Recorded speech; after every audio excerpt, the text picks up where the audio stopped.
الله وبركاته. اهلا بيكم في شركه تيبا ماربل للرخام والجرانيت. النهارده ان شاء الله هنعمل حلقه كويسه قوي مع بعض، هنعرفكم على الجرانيت المصري وانواعه.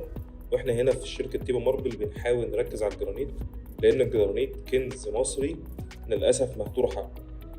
طبعا الرخام المصري رخام جميل جدا وكل حاجه، ولكن الجرانيت المصري فيه تعدد في اشكاله واقوى واسعاره كمان ارخص. زي ما انتم شايفين كده قدامنا دلوقتي هنبدا نعرفكم على الخامات المتاحه. طبعا في خامات اكتر من كده، ولكن احنا بنحاول نجيب لكم الخامات اللي ممكن تلاقوها في السوق وتشتروها، لان دلوقتي المحاجر مش كل الخامات بتبقى متاحه. حتى الخامات اللي قدامنا دي فيها خامات حاليا بقت نادره او ممكن ما تلاقيهاش بسهوله. فبالتالي احنا نتعرف مع بعض على انواع الخامات واختلاف انواعها وممكن تركبها في ايه. زي ما احنا شايفين كده عندنا اول حاجه، عندنا في اول صف اهو ده النيو حلايب وده الحلايب. طبعا احنا اتكلمنا في فيديو قبل كده عن الفرق بين الخامتين، وانك تقدر تفرق بين الخامتين من خلال ان الحلايب ارضيته بيضة اكتر، النيو حلايب ارضيته سودة اكتر. طبعا الخامتين دول مشهورين جدا وممتازين جدا في تركيب الاوت دور والاندور والمطابخ، ولكن احنا ما بنفضلش قوي انك تركب النيو الحلايب في المطابخ، لانها فاتحه ممكن تبقع منك وممكن يبان فيها بعض الخدوش من السكينه، فما بنفضلش قوي الخامه دي. ممكن نفضل دي كويسه. وطبعا الخامتين كرخامه مطبخ مش مشهورين قوي والناس ما بتختارهمش قوي، ولكن هم في السلالم طبعا تحفه، وفي الشغل الاندور سواء انت عندك بقى سلم دوبلكس او حاجه زي كده بيبقوا جمال قوي في السلالم وشيك جدا. عندنا الخامه اللي بعدها دي خامه اسمها فيردي. في منها نوعين الفيردي دي، في فيردي اخضر وفيردي اصفر. النوع المتاح معانا دلوقتي ده فيردي اخضر غير الفيردي الاصفر، وطبعا دي منتشره جدا جدا جدا في المطابخ. كلنا اكيد دخلنا بيوت وشفنا الخامه دي راكبه في المطبخ. الخامه دي ممتازه جدا. طبعا الخامات دي من ارخص الاسعار في الجرانيت، يعني عمليه جدا وجميله جدا زي ما انتم شايفين شكلها اهو. نيجي على اللي بعده، عندنا هنا روزا النصر وروزا هودي. الخامتين دول يعتبر ولاد عم، ولكن طبعا دي شكل ودي شكل. دي بيطبع عليها الطبع الغامق اكتر، ودي فاتحه شويه.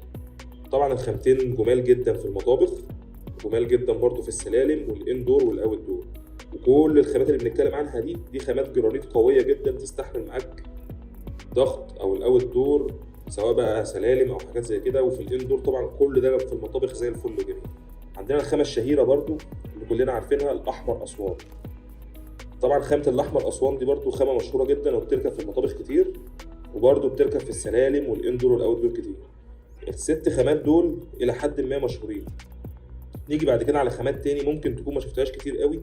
دي خامه اسمها وايت سفاجه، ودي خامه اسمها رمادي الشركه. طبعا تحس ان الخامتين قريبين من بعض، ولكن الخامتين مش قريبين من بعض. لو ركزت كده شويه احط لك دي جنب دي اهي، شايفين درجه الفتحه؟ يعني دي غامقه دي فاتحه.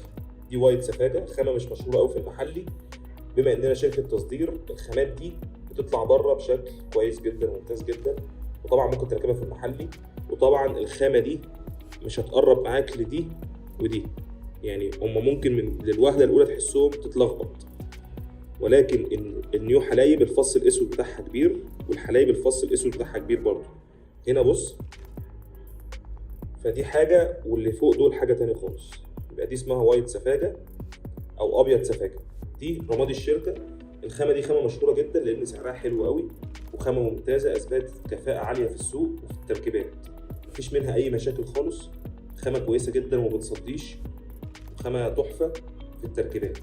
يعني ممكن يكون عندنا هنا عيوب شويه، ان هنا في عرق حديد في الخامات دي، فمع الميه الخامه بتطفي او بتصدي شويه. انما دي خامه ممتازه جدا مش هتلاقي منها اي مشاكل خالص. رمادي الشركه خامه منتشره، واحنا هنا في تيبا ماربل شغالين فيها بشكل واسع جدا لانها خامه فعلا ممتازه وجميله.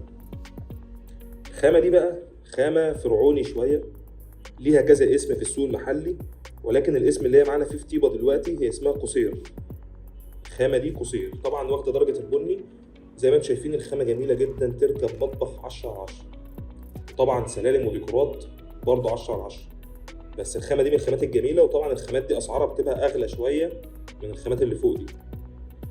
السعر بيتحدد بناء على الوفره والطلب، زي اي منتج في السوق عليه طلب او الوفره بتاعته موجود منه كتير ولا لا.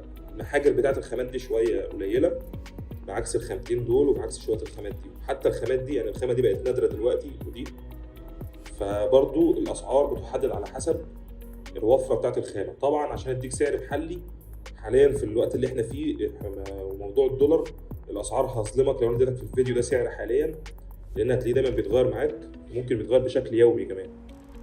فالاسعار متقاربه ولكن هي فئات، يعني الخامه دي ودي وشويه الخامات دي ممكن تكون في فئه لوحدها، والخامات اللي فوق دي السته دول ممكن يكونوا في فئه لوحدهم.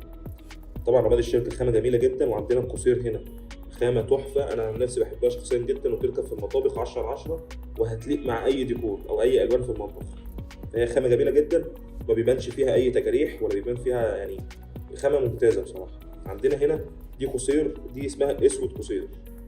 طبعا انا حطيت لك دول مع بعض عشان دي اسودات، ففي ناس بتحب الاسودات، وزي ما احنا شايفين الاسود قصير غير خالص الحلايب والنيو حلايب برضه عشان الشكل متقارب. طبعا دي الارضيه سودا كلها منقطه بابيض. الاسود قصير دي خامه ممتازه وجميله جدا، ولكن برضه مش هتلاقيها منتشره وموجوده كتير. عندنا بقى خامه تانية جميله قوي وهي طبعا خامه ممتازه كخامه مصريه او جرانيت مصري، اسمها الدبل بلاك.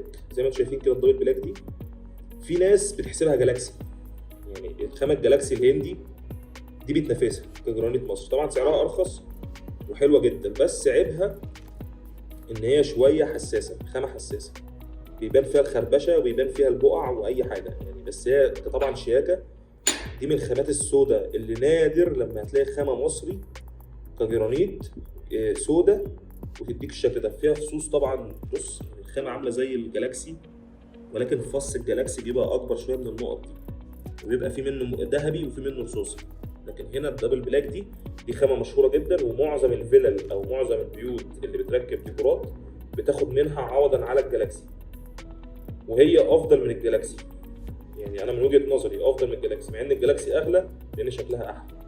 طبعا هنا احنا بصوا زي ما انتم شفتوا كده احنا عملنا ملخص سريع، لان طبعا الجرانيت المصري واسع جدا، ولكن هنا في طيبه ماربل حاولنا نقدم لكم اهم الخامات الجرانيت المصري اللي ممكن تقابلها وتشوفها بعينك. في اكتر من الخامات دي طبعا، في اكتر، ولكن زي ما قلت لكم انا ممكن احط لكم خامات هنا مش هتلاقيها، يعني هتلاقيها عينات، او لو حد عنده هيطلب منك سعر عالي فيها قوي. فدي اشهر الخامات اللي موجوده، وانا عن نفسي برشح كل الخامات، ولكن بقوه برشح النيو حلايب والحلايب والفيردي ورمادي الشركه، وعندك الاحمر اسواني برضو والدبل بلاك. انا برشح الخامات دي بصراحه لان الخامات متجربه وجميله جدا، وبقيه الخامات طبعا زي الفل وتحفه، ولكن حاجه زي القصير دي ممكن تلاقيها نادره ما تعرفش تجيبها، فما رشحهالكش عشان ما يعني هتدوخ عليها على ما تلاقيها. فطبعا اتمنى اكون فدتكم النهارده ووريت لكم عينات من الجرانيت المصري، وشكرا ليكم وشكرا لمشاهدتك لطيبه ماربل. السلام عليكم ورحمه الله وبركاته.